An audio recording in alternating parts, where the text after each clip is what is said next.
Here's a conundrum. Identical twins originate from the same DNA, so how can they turn out so different, even in traits that have a significant genetic component? For instance, why might one twin get heart disease at 55 while her sister runs marathons in perfect health?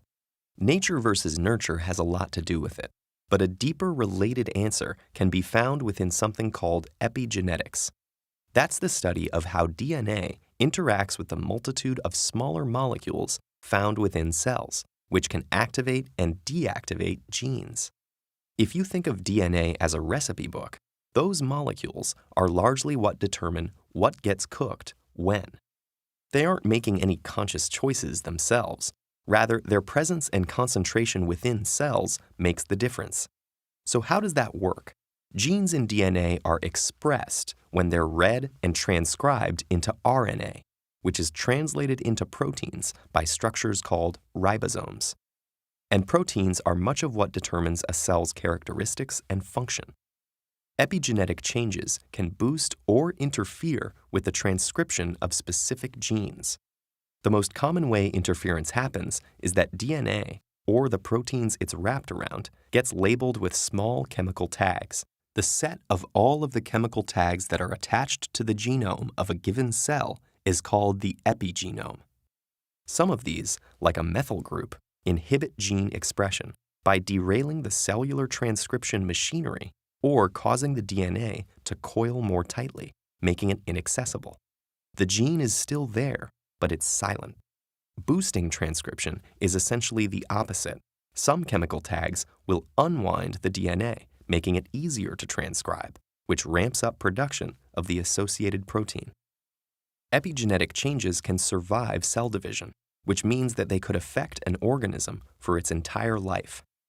Sometimes that's a good thing. Epigenetic changes are part of normal development. The cells in an embryo start with one master genome. As the cells divide, some genes are activated and others inhibited.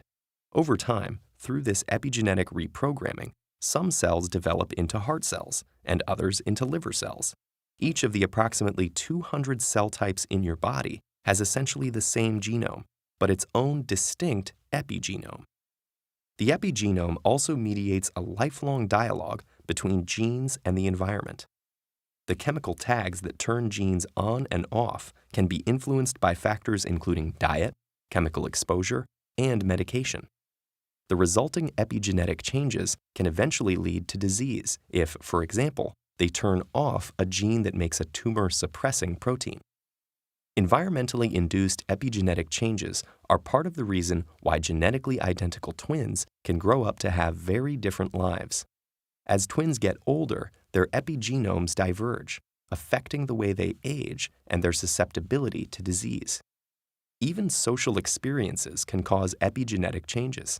In one famous experiment, when mother rats weren't attentive enough to their pups, genes in the babies that help them manage stress were methylated and turned off. And it might not stop with that generation. Most epigenetic marks are erased when egg and sperm cells are formed. But now, researchers think that some of those imprints survive, passing those epigenetic traits on to the next generation. Your mother's or your father's experiences as a child or choices as adults could actually shape your own epigenome. But even though epigenetic changes are sticky, they're not necessarily permanent. A balanced lifestyle that includes a healthy diet, exercise, and avoiding exposure to contaminants may, in the long run, create a healthy epigenome. It's an exciting time to be studying this. Scientists are just beginning to understand how epigenetics could explain mechanisms of human development and aging, as well as the origins of cancer, heart disease, mental illness, addiction, and many other conditions. Meanwhile, new genome editing techniques are making it much easier to identify which epigenetic changes really matter for health and disease. Once we understand how our epigenome influences us, we might be able to influence it too.